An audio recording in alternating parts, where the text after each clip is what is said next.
Bonjour à tous, bienvenue sur la chaîne Mes Caca de Chevaux. Je vous remercie pour tous les messages de sympathie et d'amitié que vous me mettez via la chaîne YouTube ou à travers le mail que j'ai mis en place depuis quelques temps. C'est ce qui me motive à continuer les tutos et je pense qu'une passion sans pouvoir la partager avec quelqu'un, c'est toujours un petit peu triste. Donc là, c'est pas le cas, j'ai beaucoup de messages et beaucoup de retours positifs. Donc on va continuer à faire des tutos. Merci encore et voyons tout de suite le sujet d'aujourd'hui. Donc, je vais vous faire voir comment on peut sortir une bague de roulement quand elle est dans une pièce comme celle-là. Donc, un roulement, il est toujours composé de, on va dire, 4 à 5 éléments différents.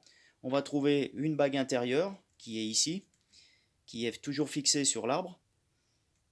La cage, donc la cage, c'est la partie qui emprisonne les éléments roulants. Donc ici, c'est des rouleaux coniques.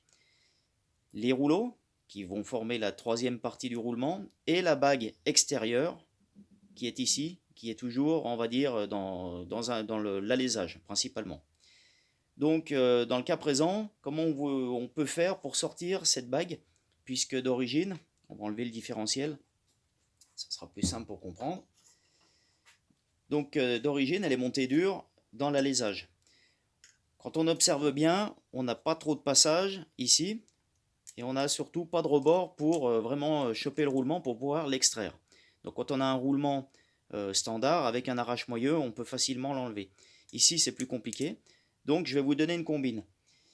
Comment on peut faire? La chose à savoir, c'est que avec la méthode qu'on va employer, systématiquement, on va détruire le joint qui se trouve derrière. Donc on a un joint SPI qui est ici. Donc joint SPI, c'est un nom, on va dire, c'est un petit peu un abus de langage. Le vrai terme, c'est un joint à lèvres avec ressort, parce qu'à l'intérieur, on a une lèvre et on a un petit ressort qui vient toujours en permanence faire le serrage de cette lèvre sur la partie tournante. Donc joint à lèvres avec ressort. Donc ce joint, il faudra préalablement vous le rapatrier, enfin on va dire l'acheter avant, parce que systématiquement, avec la méthode que je vais vous faire voir, on va détruire ce joint, on va le brûler tout simplement. Donc pour sortir le roulement qui est ici, c'est bien connu en mécanique pour les gens qui font beaucoup de maintenance et qui réparent des éléments à l'année. C'est pour ça que je voulais vous en faire profiter. Étant dans le métier, on a souvent utilisé cette combine. Donc on va venir faire des cordons de soudure en périphérie du roulement, ici. Donc il faut faire attention de ne pas venir toucher la fonte. Mais si avec un poste à souder, puis bien précisément, on vient faire des cordons de soudure, donc un ici, un à l'opposé, un troisième ici, on va faire en trois, en croix, pardon. Et donc on peut en faire 3, 4, autant qu'on veut. Et là, la soudure, elle va avoir deux effets. Sous l'effet de la chaleur, on va déjà un petit peu dilater la pièce extérieure. Et quand la soudure va refroidir, elle va avoir un effet de rétrain. Donc on va rétrécir la bague un petit peu. À savoir qu'un roulement, il n'est jamais monté avec beaucoup de serrage, au risque de le détruire. Donc on a environ entre 2 centièmes et 3 centièmes de serrage en fonction de la taille du roulement. Donc l'avantage qu'on a avec une soudure, c'est que justement, quand elle va se rétreindre, elle va comprimer un petit peu on va dire, elle va resserrer un petit peu la bague extérieure du roulement et on va pouvoir lui donner un jeu suffisant pour pouvoir l'extraire. Donc là, je l'ai fait tout à l'heure, j'ai soudé le roulement, pardon. Là, on voit bien que la bague elle tourne, contrairement à celle-là qui est encore bien euh, serrée dans l'alésage. Et donc là, maintenant, si je prends simplement les deux doigts, quand elle est bien froide, hop, on peut sortir la bague de roulement. Donc là, on voit bien les cordons de soudure que j'ai fait à l'intérieur de la bague. Et donc ça, on est sur la piste où roulent les éléments roulants, quoi. Voilà. Et donc on laisse bien refroidir l'ensemble et vous avez vu, ça sort facilement. Quand on va sortir ce roulement, on va derrière trouver des rondelles de calage. Donc ça, c'est les rondelles d'origine qui étaient montées sur la demi-coquille. Donc ces rondelles de calage, elles ont une grande importance. C'est elles qui, avec l'épaisseur du roulement et tout l'empilage, va venir faire la précharge du différentiel, puisque le différentiel, il faut qu'il ait une certaine précharge. Je ne vais pas trop rentrer dans la technique aujourd'hui, mais voilà, il faut malgré tout respecter un certain empilage, c'est-à-dire que si on met trop de contraintes, on va abîmer les roulements. Si on n'en met pas assez, pas assez, pardon, on aura du jeu sur le différentiel, et donc mécaniquement, c'est pas bon non plus. Donc ces rondelles, il faut bien les mettre de côté quand vous allez les extraire.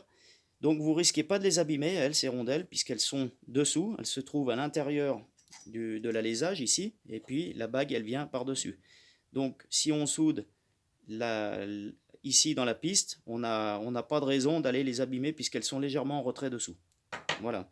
Donc on les met de côté.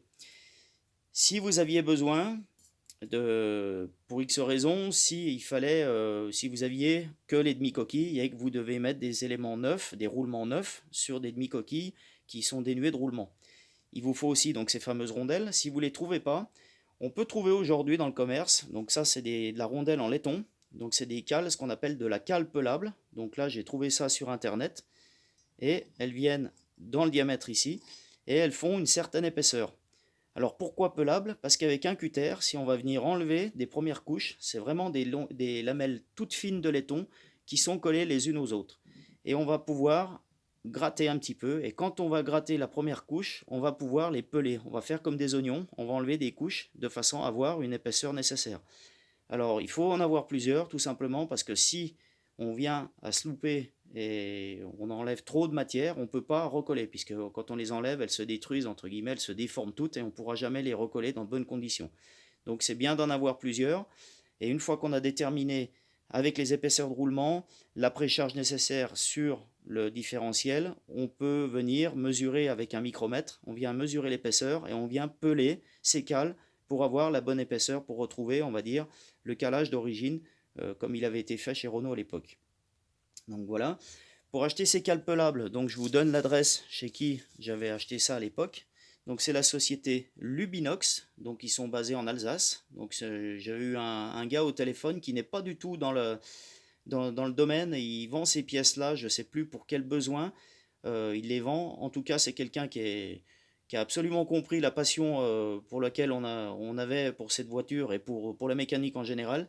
Et il a été super sympa de pouvoir me les vendre, tout simplement. Et c'est vraiment pas très cher, je crois que j'en avais pris 2 jeux, j'en avais pris aussi d'autres tailles. Alors il n'a pas toutes les tailles, faut le consulter, et puis c'est lui qui peut nous dire ce qu'il a en stock, mais je crois que ça vaut une vingtaine d'euros, donc, parce que ça devient de plus en plus compliqué à trouver. Voilà pour la petite parenthèse. Donc après, on a forcément un joint à racheter, puisque là, effectivement, lui, sous l'effet de la température de la bague, il va se détruire. Donc on sent tout de suite le caoutchouc grillé. Donc il faut en rapatrier un. Puis de toute façon, dans tous les cas, il faut mettre des joints et des roulements neufs. Voilà. Voilà pour le tuto d'aujourd'hui. C'est la petite parenthèse. Donc ici, je l'ai appliqué pour ça, mais on peut très bien l'appliquer pour un autre roulement qui serait aussi prisonnier dans un autre type d'alésage. On peut dériver l'application pour autre chose.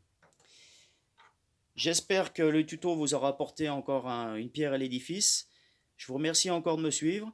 Et puis n'hésitez pas à m'écrire à l'adresse que vous connaissez maintenant, en haut de l'écran, là. Et je me ferai un plaisir de communiquer avec vous. Je vous souhaite, si on ne se revoit pas d'ici là, ça fait 2, 3 fois que je vous dis ça, mais c'est vrai que là j'avais des tutos qui étaient dans les tuyaux. Si je vous revois pas, passez de bonnes fêtes de fin d'année, et puis je vous dis à très bientôt. Merci, bye bye.